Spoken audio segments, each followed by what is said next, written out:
Meus amados, queridos irmãos, ouvintes da palavra do Senhor, neste momento eu quero saudar a você, seja qual for a sua religião, com a paz do Senhor Jesus Cristo. Nesse momento eu estou aqui, meu querido, para trazer a você a luz do Evangelho. E nesse momento nós vamos tratar sobre o batismo. Senhor nosso Deus e nosso Pai, estou aqui, Senhor Jesus, como teu servo, humildemente, pedindo a sabedoria que vem do alto, Senhor, a sabedoria que vem de ti e não dos homens.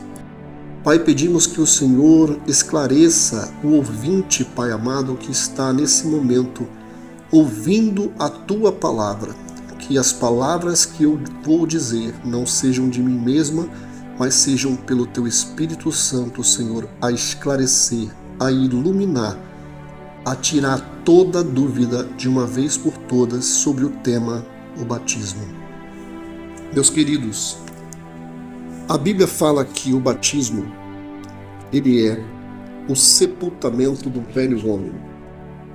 Ele é a prova pública de que você aceitou o Senhor Jesus Cristo como seu único e suficiente Salvador, e ali diante de um irmão, ou um pastor, ou qualquer outro cristão que já tenha passado por essa experiência, ele desce às águas batismais, declarando publicamente que ele está disposto a enterrar o seu passado, o seu velho homem, e nascer das águas como uma nova criatura. Como essa nova criatura sai das águas? Pronta, diferente? Irmãos, entenda, o batismo, ele é simbólico. O batismo, as águas batismais não têm poder para tirar o pecado. Quando invocamos o nome do Senhor Jesus Cristo, conforme a palavra do Senhor nos diz no livro de Atos dos Apóstolos, que diz: aquele que invocar o nome do Senhor será salvo. Naquele momento, na invocação do nome do Senhor Jesus Cristo na vida desse novo cristão que está morrendo para o mundo e nascendo para Deus, ele está ressurgindo com uma nova visão, com uma nova mentalidade, com um novo ideal de vida, com um novo estilo de vida, o estilo de vida dos evangelhos. A palavra do Senhor nos diz que as águas simbolizam o sepultamento do velho homem, e quando ele levanta das águas, está nascendo um novo seguidor dos evangelhos, um novo cristão. Meus queridos, quero dizer para você que aquele que invocar o nome do Senhor no batismo recebe perdão dos pecados. Aquele que está ali naquele momento invocando o nome do Senhor. A Bíblia diz em Efésios capítulo 4, versículo 5, que há um só batismo. Um só batismo. E nós vamos agora entender em poucas palavras, de uma forma muito objetiva, o que a Bíblia diz. Primeiramente, querido, quero levar você a abrir a sua Bíblia para o livro de Mateus 28, 19. O livro de Mateus, ele foi datado no ano de 85 depois de Cristo. O livro de Marcos, um pouco antes, 69 depois de Cristo, e o livro de Lucas, sendo o mais velho, 95 depois de Cristo. Perdão, o mais velho, acredito que seja o livro de João, os evangelhos de João. Mas, enfim, o livro de Mateus, ele não é o livro mais velho da Bíblia. No entanto, existe ali a narração da grande comissão dada pelo Senhor Jesus, onde ele manda os discípulos ir pelo mundo e pregar o evangelho. E lemos aqui no livro de Mateus 28, 19, que diz: ide por todo mundo, batizando-as em nome, fazei discípulos de todas as nações, batizando em nome do Pai e do Filho e do Espírito Santo. vemos aqui, meu querido, uma tripartite nesse versículo, né? Nós vemos aqui essa tripartite quando diz em nome do Pai, do Filho e do Espírito Santo. Dividido o versículo em três partes. Agora, o que eu vou dizer aqui, meu querido, não é o André que está falando, é simplesmente os eruditos estudiosos acreditam que dentro desse versículo houve uma interpolação. O que é interpolação? Interpolação é meter uma coisa no meio da outra, interromper, intercalar, adicionar, inserir e entremear. Todos esses significados na palavra interpolação.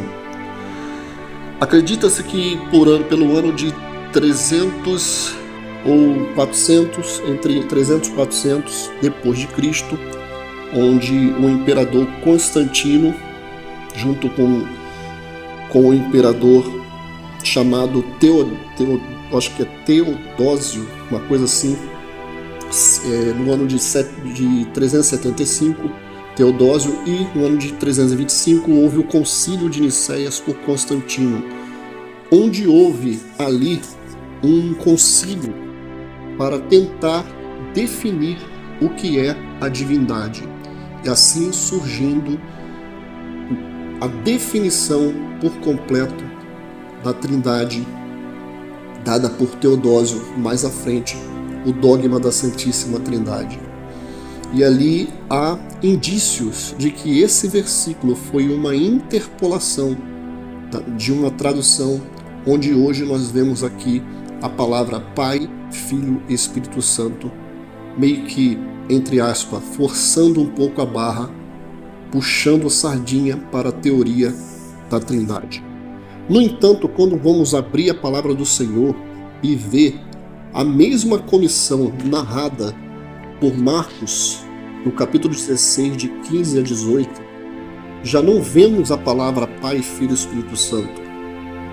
Ali nós vamos entender que ide por todo mundo, pregai o Evangelho a toda criatura.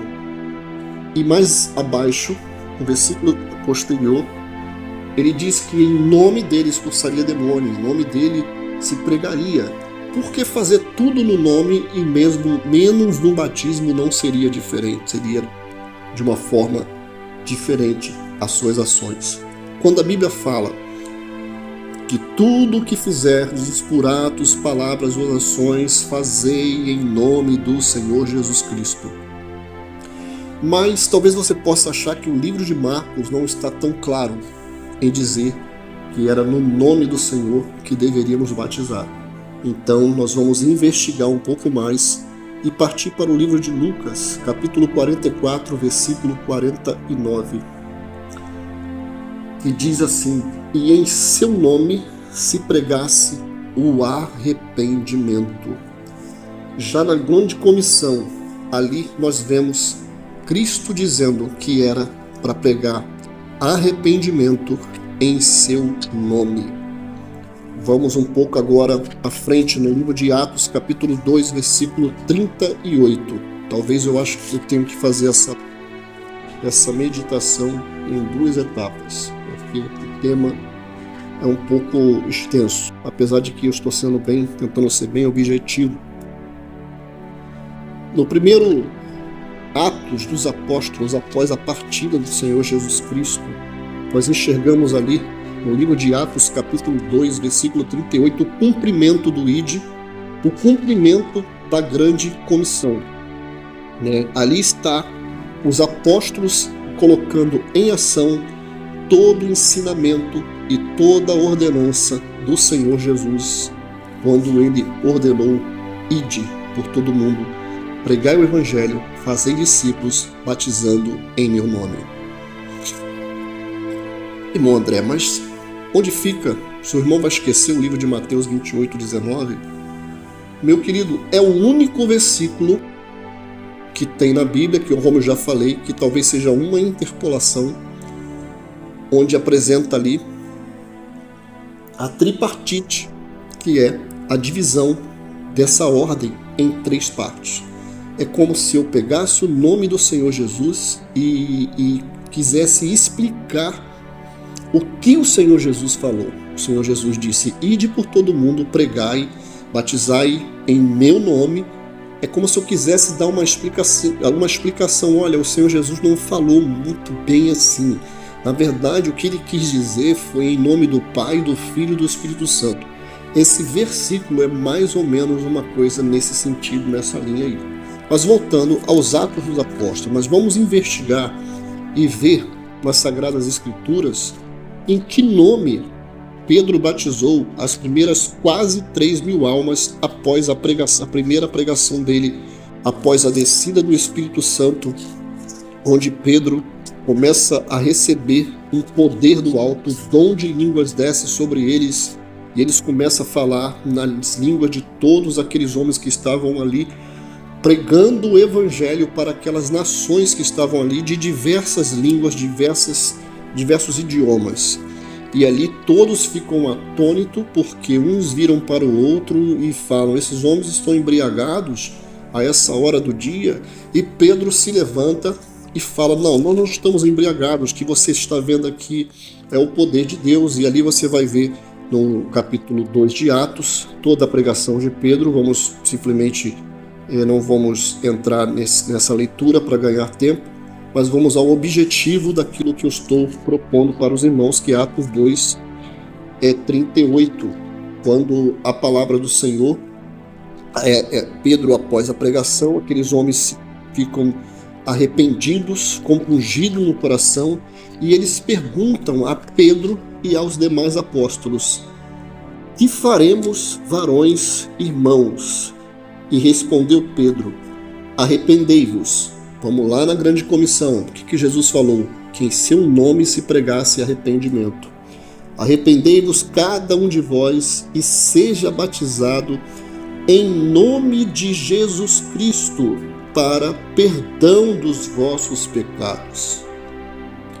Bom, irmãos, nós estamos aqui falando da pedra fundamental da igreja, que foi a descida do Espírito Santo, o ponto de partida, o início de tudo, a igreja primitiva nascendo naquele dia. A igreja, lembrando, somos nós, não é templo. Então, amados, como eu lhe pergunto, se a Trindade fosse uma realidade a ser aceita, como é que o Espírito Santo, que tinha acabado de descer e estava inundando a Pedro estava cheio do Espírito Santo, porque há horas atrás Pedro era um homem covarde, que estavam reunidos, quietos ali, quietinhos, no sinédrio ali quietinho, no cenáculo, não vamos dar as caras, porque se vamos dar as caras, vamos ser mortos e tal. Todos ali reunidos sem saber o que ia fazer, e de repente o Espírito Santo vem e toma aqueles homens, enche aqueles homens com o seu Espírito, e aqueles homens saem com intrepidez pregando, motivado pelo Espírito Santo. Então eu lhe pergunto, como o Espírito Santo passaria por cima de uma verdade, caso a fosse, tão fundamental como muitos abraçam essa teoria da Trindade? O Espírito Santo deu mole? Passou desapercebido? Esqueceu de mencionar o Espírito, a segunda pessoa e a terceira pessoa? Só lembrando de Jesus, a primeira pessoa e a terceira pessoa ficou de escanteio. Somente a segunda pessoa da Trindade que foi revelada. Como é que seria tão discipliente assim o Espírito Santo? Como seria uma pessoa cheia do Espírito Santo, cheia de Jesus na própria vida? Como essa pessoa seria, como esse ser passaria batido por uma grande verdade como essa? Ou seja, a explicação é: não existe Trindade. Com certeza, na minha opinião, Eu tenho isso, eu aderi essa linha de raciocínio de que Mateus 28, 19 provavelmente foi uma interpolação ao longo dos anos, forçando um pouco a barra para a crença da Trindade. Essa é uma opinião minha, tá ok? Eu posso ter minhas opiniões. E você, se é trinitariano, me perdoa, mas é a minha opinião. E outra coisa, é um assunto que eu não estou para discutir. Aquele que aceitar, amém. Aquele que não aceitar, amém também. Cada um dará conta de si. A Bíblia diz aqui, capítulo 4, versículo 12: e não há salvação em nenhum outro, porque abaixo do céu não existe nenhum outro nome dado entre os homens pelo qual importa que sejamos salvos. Bom, antes, versículo 11, Jesus, e este Jesus é a pedra rejeitada por vós, construtores, o qual a tornou pedra angular, e não há salvação em nenhum outro, porque abaixo do céu não existe nenhum outro nome dado entre os homens pelo qual importa que sejamos salvos. Versículo 18: chamando-os, ordenou que absolutamente não falasse nada, nem ensinasse em o nome de Jesus. Ou seja, tudo o que os apóstolos faziam eram feito em nome do Senhor Jesus. Meus queridos, daqui a gente vai dar prosseguimento, vamos continuar investigando o livro de Atos dos Apóstolos e vamos enxergar aqui outras experiências de batismo que foram feitas em nome do Senhor Jesus Cristo. Pedro e João em Samaria, capítulo 8, versículo 14 até o 16. Ouvindo os apóstolos que estavam em Jerusalém que Samaria recebera a palavra de Deus, enviaram-lhe Pedro e João, os quais, descendo para lá, oraram por eles para que recebessem o Espírito Santo, porque não havia ainda descido sobre nenhum deles, mas somente haviam sido batizados em nome do Senhor Jesus. Bom, mais uma vez, Pedro teve a oportunidade, o Espírito Santo, através de Pedro, teve a oportunidade de dizer que o batismo era em nome do Pai, do Filho e do Espírito Santo, mas não o fez. Irmão André, por quê? Porque não existe trindade. No coração dos apóstolos não havia esse conceito de trindade. No coração dos apóstolos ardia uma chama, porque eles conviveram com o único e verdadeiro Deus durante 3 anos de suas vidas. Cristo revelou: eu e o Pai somos um. Lá na frente, isso foi em João capítulo 10, versículo 30. Lá na frente, em João capítulo 14, versículos 5, 6, 7 e 8, nós vamos entender ali que Filipe, como judeu, estava querendo uma resposta mais objetiva do Senhor Jesus. Filipe, como judeu, era monoteísta e ele queria entender exatamente quem era o Senhor Jesus. E ele pergunta: Senhor, há tanto mostra-nos o Pai, o que nos basta. E Jesus vira para ele e diz: Filipe, estou há tanto tempo convosco e não me tendes conhecido, Filipe. Quem vê a mim, vê ao Pai. Aqui nós estamos vendo aqui que o coração de Pedro não havia dúvida de quem era Deus. O Deus de Pedro era o Senhor, é o Senhor Jesus. E aqui Pedro não tinha nenhuma dúvida pairando sobre a mente dele se ele batizaria como Pai, Filho e Espírito Santo, ou se realmente a ordem que Jesus deu fosse para batizar em nome dele. Na verdade, não havia essa divergência no coração de Pedro, porque não houve divergência nas palavras de Jesus. Jesus jamais falou para batizar em nome do Pai, do Filho e do Espírito Santo. Jesus falou para batizar em nome dele. Pedro fazia com a mente dele tão tranquila, tão leve, tão natural quanto a luz do dia.